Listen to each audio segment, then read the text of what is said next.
Welcome back to our daily show on this Thursday morning. You know, the City Museum is a staple of the region, a staple of the Midwest, and just great to have this a part of our Halloween lineup as we talk about great things for you and your families to do this Halloween season. Katy Enrique, thank you so much for joining us now. Yeah, thanks for having me. Well, fill me in on all the excitement that's coming our way with the City Museum.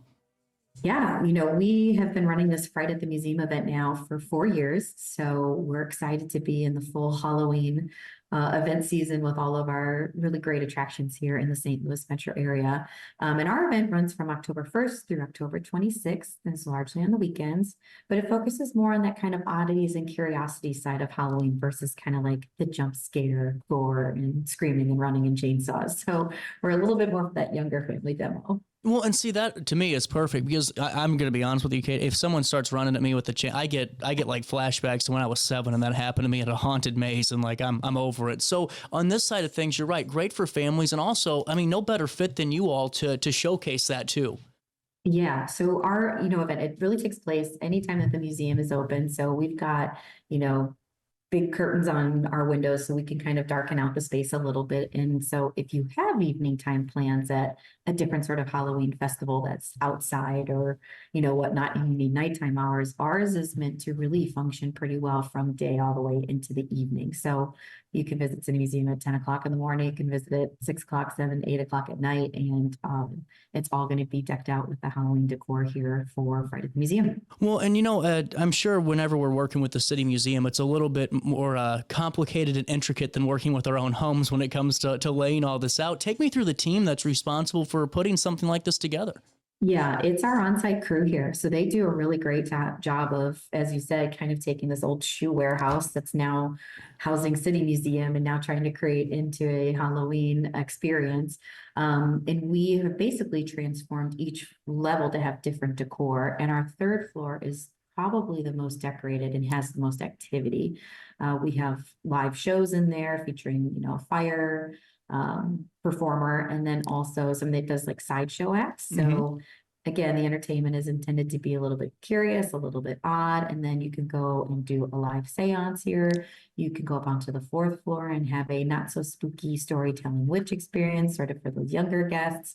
But the entire museum is intended to be very immersive in the full Halloween experience. This is incredible. And I mean, I'm just taking a look, and you all can follow along at citymuseum.org. But I mean, there's a gauntlet of different activities and just different experiences all within that. And you're right, that 3rd floor, man, it seems to be just jumping right now. And, take me through, if we can talk a little bit about one that I stumbled upon and wanted to learn more, was the Organist Awakening. Can we talk a little bit about this? Yeah, so City Museum has a great relationship with the St. Louis Theater Organ Society, and they help maintain that incredible organ that sits in the caves. And that's got like those pipes that go all the way up, multiple stories here. And so they help us find really amazing organ players. And there's a gentleman named Terry Nord that comes and plays on the weekend on the organ, and he's playing more theatrical type music and Halloween type music. And sometimes he'll come in different costumes and things like that. So he just kind of creates this really cool environment in the caves with that organ. I love it. And another thing that I think is great is just the collaboration that City Museum always is looking to do with other organizations, like the one you guys do with Harmony Circus, the Happy Haunted Circus. Take me through this. So Circus Harmony's crews are going to be a part of this exhibit, correct? Yeah, the Circus Harmony folks have been in City Museum really almost as long as City Museum Have they has really? been open. Yeah, Wow, that's super cool. Yeah, it's a really cool long time partnership that we have with them. And so they kind of go with us at times, and they do different theatrical acts with us as well. So, we're putting on a Halloween event. We're like, hey, you guys want to, maybe make your show a little bit more spooky? And they're like, yep, we're on it. So they put on, different skeleton costumes and, kind of deck out their show as well. It's really cool. That's incredible. And now take me through the 1st floor to this Coven and Cauldron that I keep looking at. Yeah, we also want to make sure that we have some spaces here for our older crowds. So if you're 21 and up, City Museum has different bars in here. One of them is down on the 1st floor in the cabin, which we sort of deck out more to be kind of like a witch's brew type location. And then we have Beatnik Bob's on the 3rd floor, which doesn't get a huge transformation. It's got a little bit of a mad scientist thing going on in there. And then in our auditorium space, we have the Vampire Bar, and that is completely decked out with different lights hanging overhead. It's got caskets for tables. lots of different decor and lots of themed cocktails in there as well. I think it's really cool, and it showcases your team's creativity, all throughout the event, whether it's the inspired drinks or it's, just the different nuances and the different updates to these rooms and just the layout too. How long of a process does it take to develop and curate, number one, the menu, and then also just to curate what this theme, looks like, what these rooms entail? Yeah, it has taken us years. We started working on this event back in 2022. And then we kind of make different iterations to it each year. And there's different brainstorming events. We go to the Halloween show that's down at the convention center every year. We learn something from each year. So we'll already be smoothing out different things that we want to do for next year. So it really just takes sort of some time and some different ideas and different places of inspiration. But we're very lucky to have a very creative crew here and also very good at working with interesting materials. So it's not like everything here is purchased sort of like off a Home Depot shelf. Right. We've got lots of things that are built and created specifically for City Museum as well. Well, and I think it's just such an important asset, really, and everything that you guys do, and really showcases and brings out the child in us all whenever we all go in there, and also inspires us as children as we bring them in. What do you hope families get out of this Halloween season? Whether or not they're going with their little one or they're saying, you know what, let's bring the group of friends out and let's go to the vampire bar. Yeah, we have, our residents that live locally, they tend to visit us more when they have friends in town, right? Everybody's like, hey, what should we do when we come visit St. Louis? And they're like, well, you got to go to City Museum. But we want to try to give reasons for our residents to come and visit us outside of those just visitor times or just the summertime peaks, which is why we are creating this completely different environmental experiences with Halloween. And then we'll do it again with holidays. So we'll take all the Halloween decorations down and put all the holiday decorations up and do different live entertainment there as well. With a different Santa, he's more of a working Santa versus a sitting Santa. And we just, our goal here is just to kind of keep things fun and fresh and relevant and make sure that, people want to visit us even outside those guests visiting in town. Well, and now with that being said, can we talk about the member pass and just other opportunities that we can be a part of when it comes to admission and all those great things? Yeah, we've offered now this member pass for a few years, it's $39.99 right now. We have a spooky pass sale going on through October 19th. And that gets you a free upgrade to gold, which means you get rooftop access. And the rooftop is now open largely from March all the way through December as we've worked on. Wow. Making it more visitable during cold temperatures by adding heating elements, and then we'll add decor up there as well. So it's also a really cool themed environment. You also get a bring a friend free ticket, so you can bring your visitors with you. Oh, cool. So it's a really great way and a really affordable way for families to kind of get in and be able to visit, a really cool spot in St. Louis in a very affordable way. Well, and I think that it's really great for our, folks on the Illinois side of the Riverbend region. I mean, I always laugh, Katie, because I'm like, the river is not a wall. We're not even 10 to 15 minutes away. What great opportunity to grab the kiddos and have a fun Halloween weekend. And you guys were also featured in Sauce I Saw as one of the top things to do in the region when it comes to this Halloween season. Yeah, I'm really proud that we've been able to kind of enter this space with a fairly new event and that people have reacted so positively to it that it has been now one of the places that's highly recommended to visit. Well, I got to ask you this. When do you start to take the Halloween stuff down and put the Christmas stuff up? Because Dollar General's already got the Dolly Parton Christmas line. I always call it, it's like it goes from scary to merry. So it's like we start taking scary stuff down as like merry stuff, starts going up right next to it. And there's kind of a weird blend of like 2 weeks in November going on in there. That's awesome. With that being said, too, is there a favorite exhibit that you have or an experience that you've seen so far that you're really excited for the public to be a part of?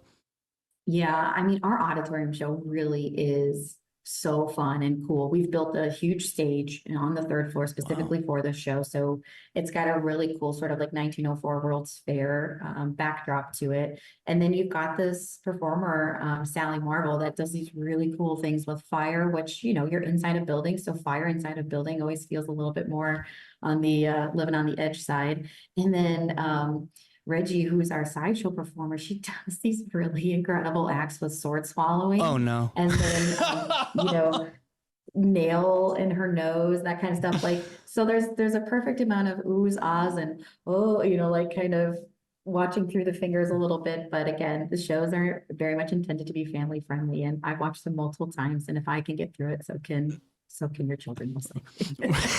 What I think's really cool too is you can break these up, it just seems like, into a couple of different weekends because, you know, sometimes our kiddos get a little bit tired and worn out faster than we'd like. And so it's okay to not cram everything into one day, to go and experience exhibits as we can. Yeah, for sure. I mean, we've got a lot to explore. We're 600,000 square feet. So Wow. there's definitely people that I feel like the people that maybe don't want to be as adventurous, they can come and do City Museum in an hour or two. And then we have people that put in reviews like, I underestimated this place. I spent 5 hours there and I Right. still didn't see everything I wanted to do. It just sort of depends on which nooks and crannies you want to get yourself into. All I know is with 600,000 square feet, I do not want to hear anyone complain about their electric bill no more, you know? 600,000 square feet of an old building. Too. Right. Well, you know, in your role too, Katy, what's the best part of this? Because to me, you guys have so many unique, you know, ends when it comes to just collaborations with different, you know, local organizations and different regional assets. It's got to make it really exciting and kind of new each and every day for you.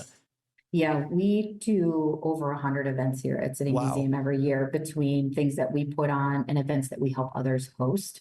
But we have some really incredible collaborations, one with Regional Arts Commission, and they've helped, you know, connect us with artists that have repainted our spindles going up the big staircase. That's cool. They do an underground event with us with these wonderful muralists. So it's great to be connected to the art scene. We also are connected with organizations like KidSmart, and we do back to school drives. So we get to do some more of that kind of community work.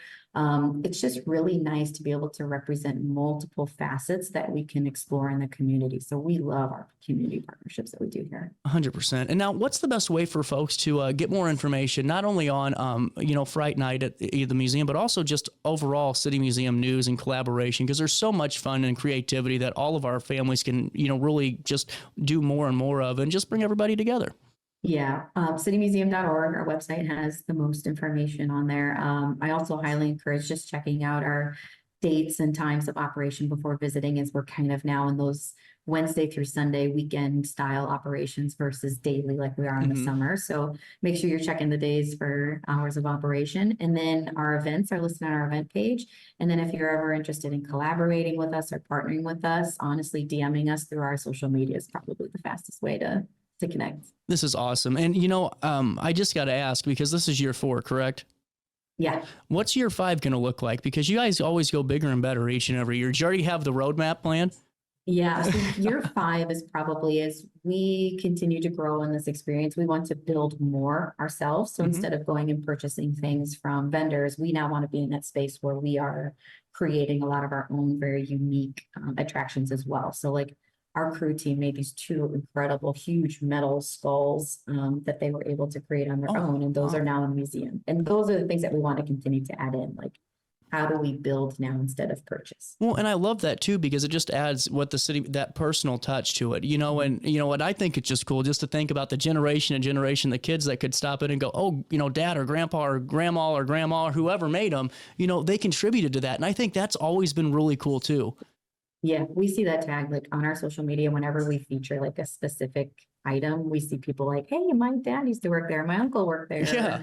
Yeah, so it's had a lot of, you know, hands and projects here at City Museum for sure. Well, and I hope everything goes well with this experience, and families over here in the Illinois part of the Riverbend, stop on over and see you. Citymuseum.org is the best way to get more information, and we'll link everything in a write-up on RiverBender.com. Katy, thanks so much for your time. Yeah, thank you, CJ. I appreciate it. We'll take a quick break. Daily Show continues on a Thursday morning right after this on RiverBender, Roku, and Apple Podcasts.